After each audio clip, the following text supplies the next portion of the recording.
I remember being in high school, choosing to do an extra credit report for environmental science class on The Hot Zone by Richard Preston.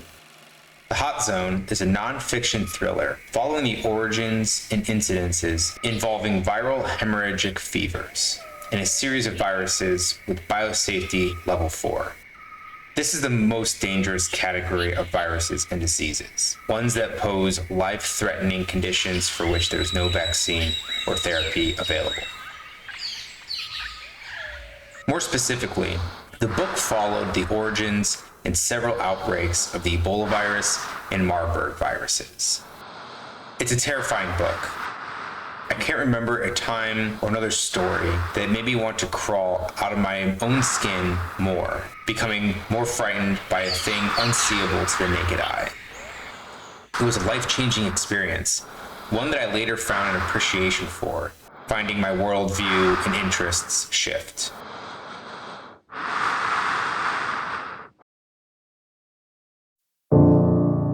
A few years later, I'm in college studying environmental science, and I was in a biology lecture where we were learning about the fungal world. We were watching a clip from the BBC documentary about a strange fungus that took control of various ants and insects. It was hypnotizing. Watching the clip of a strange mushroom and its fruiting bodies protrude from the heads and thoraxes of dead insects. Seeing something that was stranger and more frightening than fiction playing out in our natural world. I remember a feeling of anxiety and fragility, feeling so small compared to a spore or a virus. How little and insignificant human life is in the savage ecosystem of the natural world.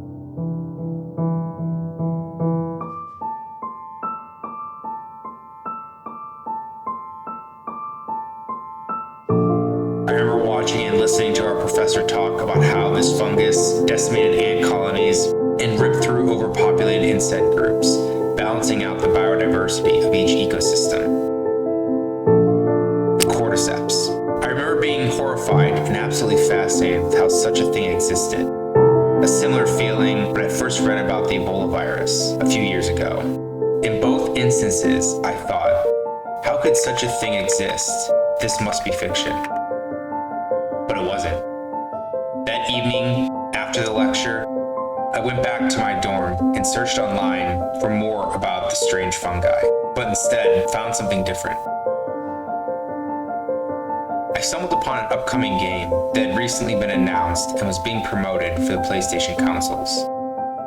A new story-driven game that looked incredible and seemed to have been inspired from the very thing I just learned about in class that day. The Last of Us. A story whose post-apocalyptic setting hinges on a fungus that is observable in our natural world.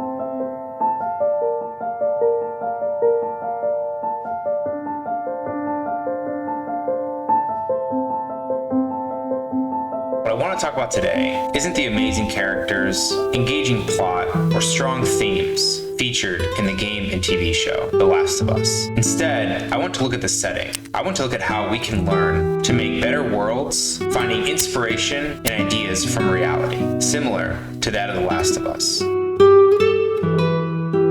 But first, a bit of background. The Last of Us, Part 1 and Part 2, is a video game developed by Naughty Dog, and later developed into a TV series by HBO. The adaptation thus far has been praised as the greatest video game to TV adaptation ever, pleasing both new fans and existing ones.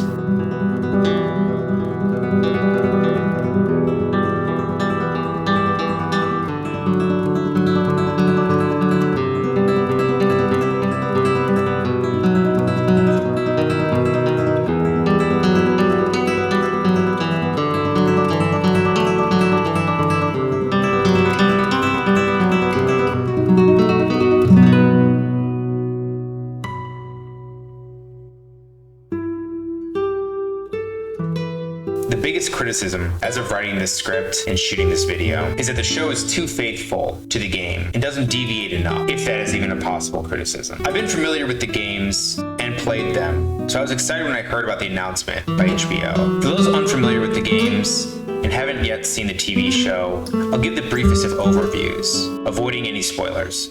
The The main plot takes place in a post-apocalyptic America, where the world has collapsed due to an infectious fungus that transforms its human hosts into aggressive creatures, closely resembling zombies. The series and the virus draws heavy inspiration from the cordyceps virus. The main plot follows the survivors picking up 20 years after the outbreak. Does it sound like an original idea? Or do you feel these post-apocalyptic story elements, set in a zombie-infested world, with rugged anti-heroes and broken-down governments, have been done before?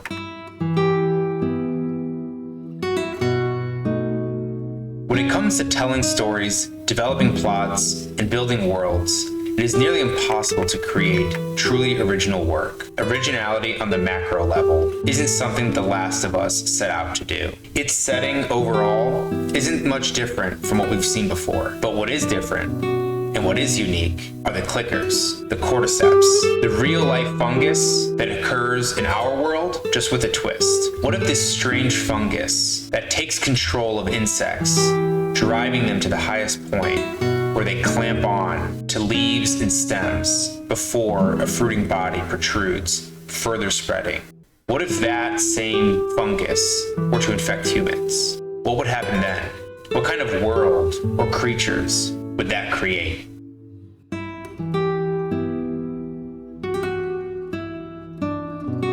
Before we examine the world building around the cordyceps fungus and the subtleties of world building done in The Last of Us, let's first take a step back and examine a few things. 3 things that aren't original in fiction, literature, video games, or film are zombies, dystopian post-apocalyptic worlds, and zombie-infested post-apocalyptic worlds. Here are a few examples of this being done before. Perhaps a lesser version of The Last of Us, or maybe a more centralized focus of The Last of Us, is I Am Legend. One man living in a city amongst infected people who have been turned into aggressive vampire creatures, desperately trying to find a cure. Or how about The Walking Dead? This series is probably most similar to The Last of Us. It has an infected population of zombies, rugged bandits, and morally great characters, all taking place in a post-apocalyptic America. But we can go further than that. We can look at other mediums too, besides TV. There have been plenty of books, movies, and video games that share similar elements. Perhaps we can look at a film like 12 Monkeys or 28 Days Later, or even the TV show The Walking Dead. There are also lesser serious types like Zombieland, Warm Bodies, and Shaun of the Dead. And even venturing into video games, we have the Fallout series, Left 4 Dead, Dying Light, the Metro trilogy, Stalker, DayZ, and dozens of others. I can't possibly name all the books, video games, TV shows, or movies that feature these themes. Even those that I mentioned hardly scratch the surface of this subgenre. There are also a great number of comics, novels, other video games, films, short films, and short stories with similar concept tropes and themes. One look at the apocalyptic and post-apocalyptic fiction Wikipedia page will show you how extensive this genre has been explored. But to that point, why does The Last of Us have such a broad appeal and buy-in? Why does their world feel unique? The short answer to that is that some concepts and genres will always have a place of interest in fiction.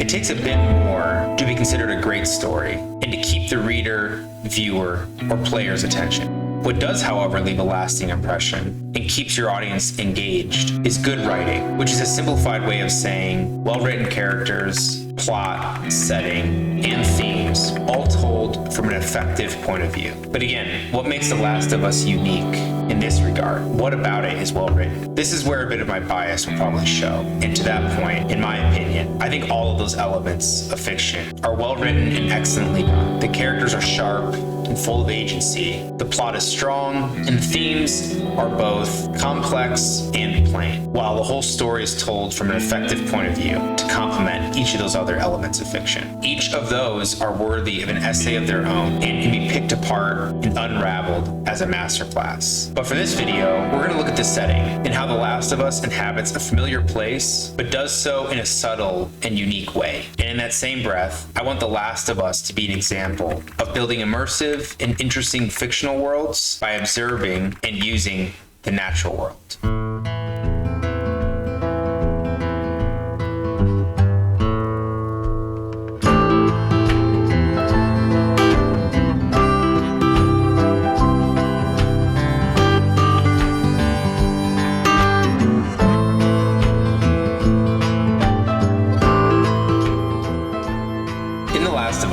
The cordyceps is what kicks off the entire plot of the story. We have seen plot devices like this used before, like mutated flu viruses, artificial viruses, and general genetically modified viruses to be the cause of zombie-like conditions or mass extinction. The Last of Us likely could have followed a similar formula, or just had it be that zombies exist. They took it a step further. They re-examined this trope and added an elemental cause that already occurs in our natural world, just with a twist. The cordyceps, a fungus that is well studied and occurs in our world, but is not possible to infect humans. And as it so happens, from this minor change, we see a ripple effect, spreading and developing the world further. New elements of fear, themes, and world building start to come out. Elements like spores, neural networks, and themes such as humans being the real monster, self-corruption, and the cost of self-preservation. And another interesting element that enhances the immersion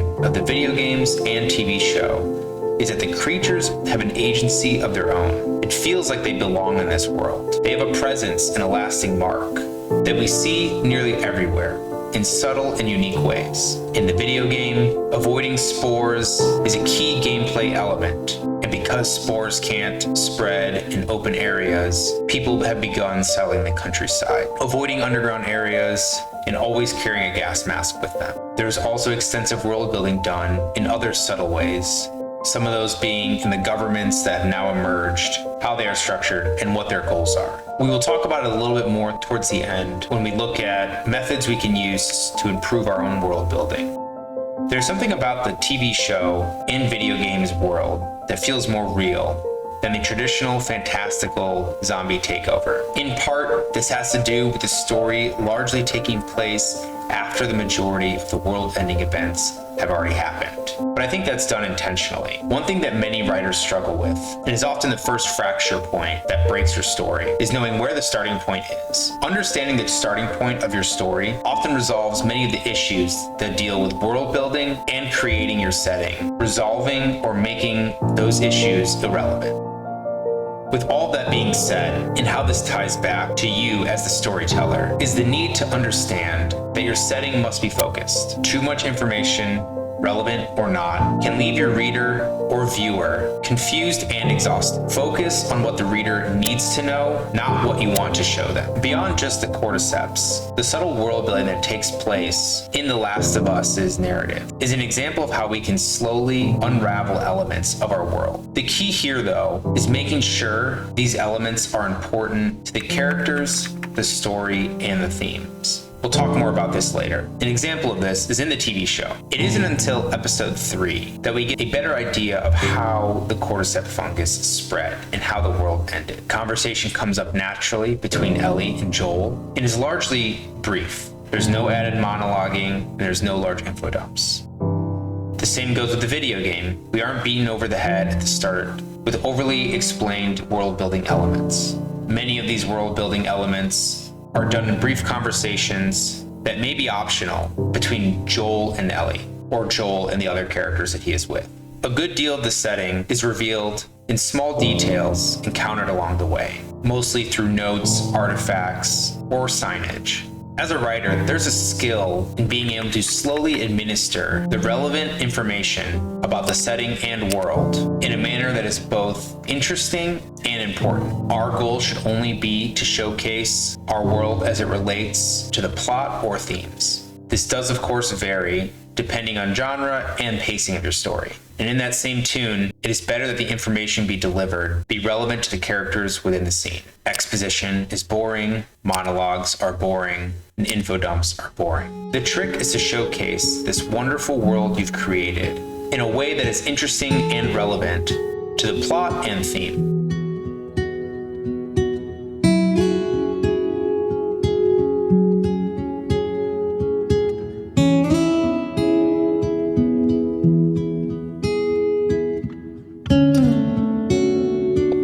Being able to see the thing and study what we want to add to our story is, in my opinion, the perfect way to make your world feel real. For the cordyceps, we can see this thing, this fungus, taking over other living creatures in our own world. We don't need to start at ground zero. We have a starting point. And from there, we can form our what-if scenario. What if something similar could infect our own muscle tissue or brains, taking control of our bodies, driving us and turning us into rabid creatures? The creators of The Last of Us saw the same BBC video that I watched in my biology lecture and created this amazing world and story. A quote from the creative director, Neil Druckmann: "It was all based on the idea that the more numerous a species becomes, the more likely it is to be preyed on by this fungus." Taking a small, real-life example and then tweaking it, building our what-if scenario, is what we can use to take an already established genre or trope and give it a fresh, new feeling. But where can we look as writers and storytellers to find this inspiration? Not to make light on any global catastrophes, but we can look at current, past, or predicted catastrophes for inspiration to build our post-apocalyptic worlds or to create a large threat to our world. It is common for many fantasy writers and even general fiction writers to use history or historical events to base their plots and even set their worlds within.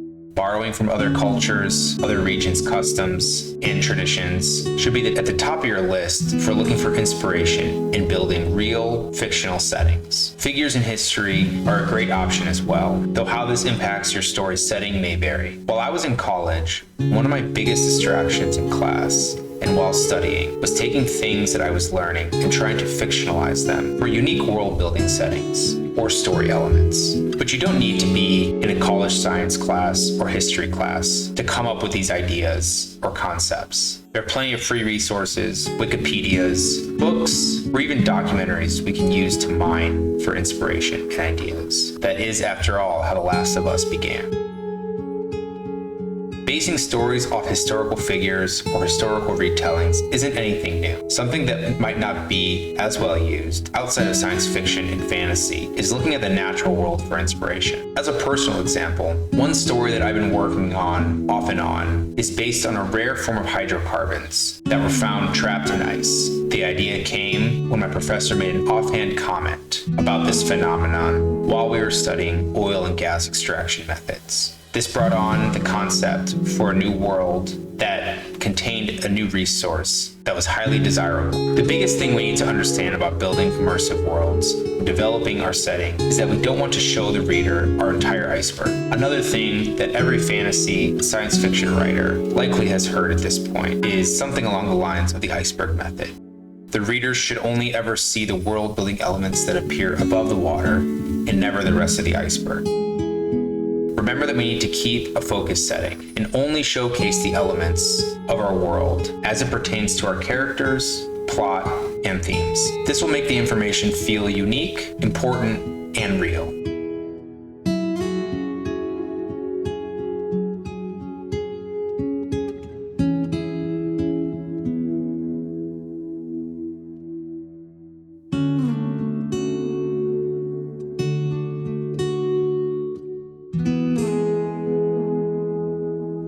The Last of Us, the video game and TV show, both have one thing that helps in building its immersive setting and impressive world. Both come from the visual medium. We are given long, wide shots of crumbling cities, desolate highways, and the remains of a different world. We can see signs, what people are wearing, and what this world looks like. How do we invoke similar feelings through the written medium? And And how do we showcase our world and learn from the visual medium like video games and television? This is something that is easier said than done. And then if I told you I knew how to do this with a capital K, I'd feel like a charlatan and a liar. There are, however, ways we can approach our setting as writers to better create and immerse the reader in the world we've created. There's a scene in both the video game and TV show where Joel and Ellie are ambushed. Afterwards, Ellie asks Joel how he knew it was an ambush, and Joel replies, "I've been on both sides." This small conversation says so much about the character Joel as well as the rest of the world. It is a means of survival, and these tricks have been played over and over again.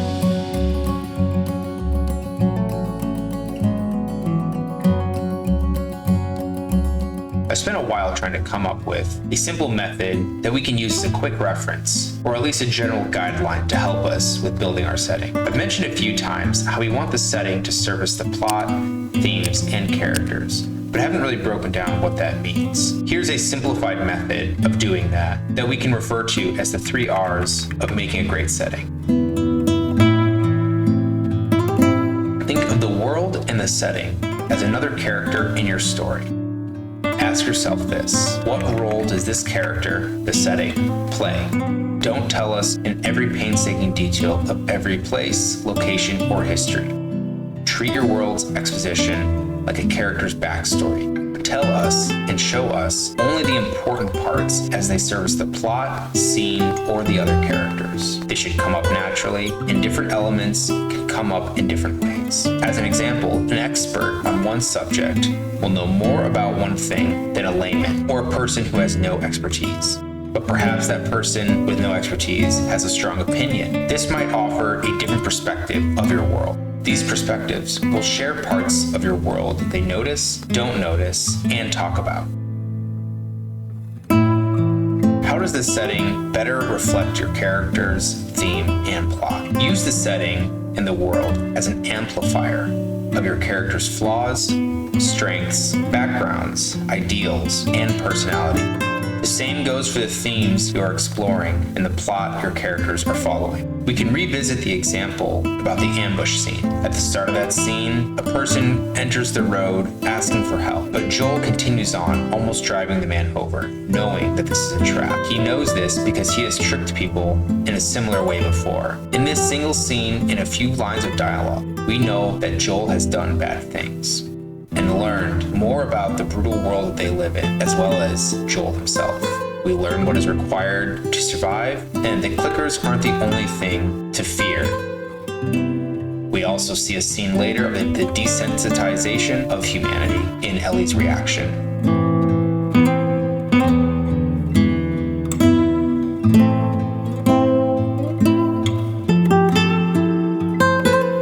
Your setting in reality can mean a great number of things. The main one here being your setting needs to feel like the characters in the story can live here. The biggest thing this hammers out is plot holes and builds immersion. To use a term that I haven't exactly seen used very much, except in science fiction and fantasy magic systems, is the hard and soft world building. Hard being very grounded, and soft being lesser so, within more fantastical elements. This is a sliding scale, and is only there to offer a suspension of disbelief for our readers. We can think of this as a barter system as well. The example being The Last of Us stays true to all the technology, cars, vehicles, and weapons of the time period of when the world ended, but gas and other resources that might have perished are still acquirable. We want to minimize the hand-waving, or at least make the hand-waving elements of our setting the less important ones. Even soft worlds and worlds that are very imaginative still feel grounded in their own reality. We only need to acquire the reader's buy-in. Using these guidelines will help develop more believable settings, making the world you've created feel more real. Building immersion is one of the tricks we writers must set out to do to make our stories resonate and entertain our audience. There's a time and a place for everything in our story, and setting, world building, and atmosphere are elements that should never be shoved into our reader's face. The trick here is to make them care and make the setting echo our themes and plot while having impact on our characters. Doing that and creating a story that does this is the subtle art of world building.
If you made it to the end of the video, thanks for watching.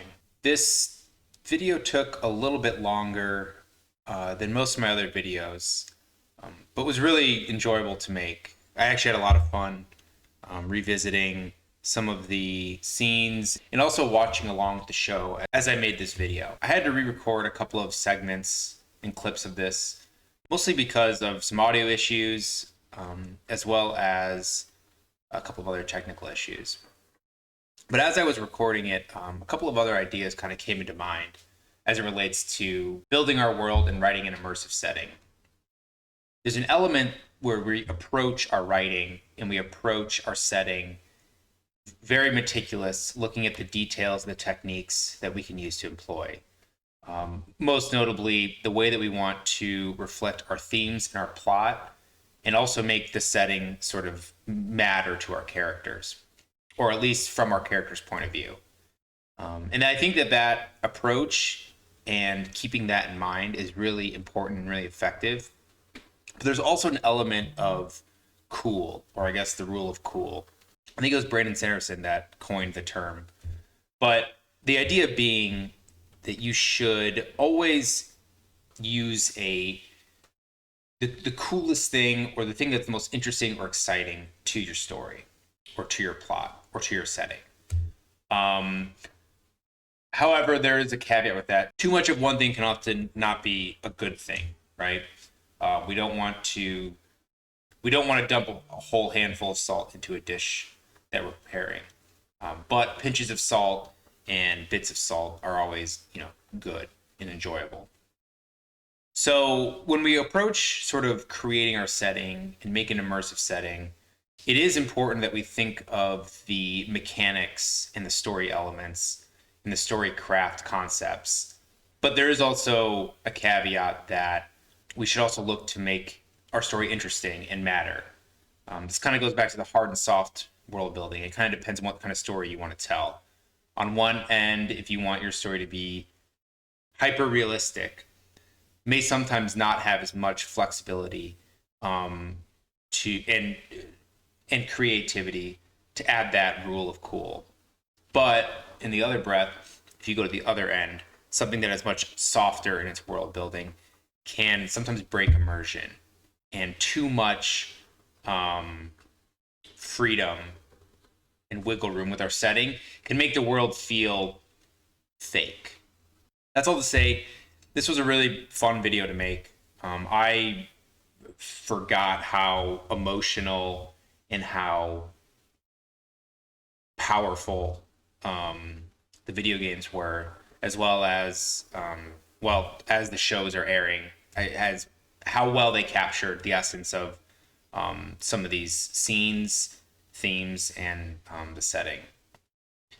As I'm finishing this video and kind of redoing this outro, the TV show's not over yet, so looking forward to kind of catching up and watching those more. But that's all to say, I hope you found this useful, and I hope that you learned a little bit of something about storytelling and creating your setting. There's a lot to learn, and it's sometimes hard to break down every little thing in technique. But I think we can still pick out little bits and pieces from different mediums of entertainment and implement those in our own writing, in our own storytelling. Let me know what you're wrestling with. Part of the process of coming up with video ideas and article ideas comes from the viewers and the readers as well. I'm always interested to hear what you have to say, what you're working on, and even what your successes are. So let me know kind of what you're wrestling with. I try to reply to every comment on my articles and on the videos. So let me know down below. Also, don't forget to like and subscribe. It really helps the channel. And I'll see you next time.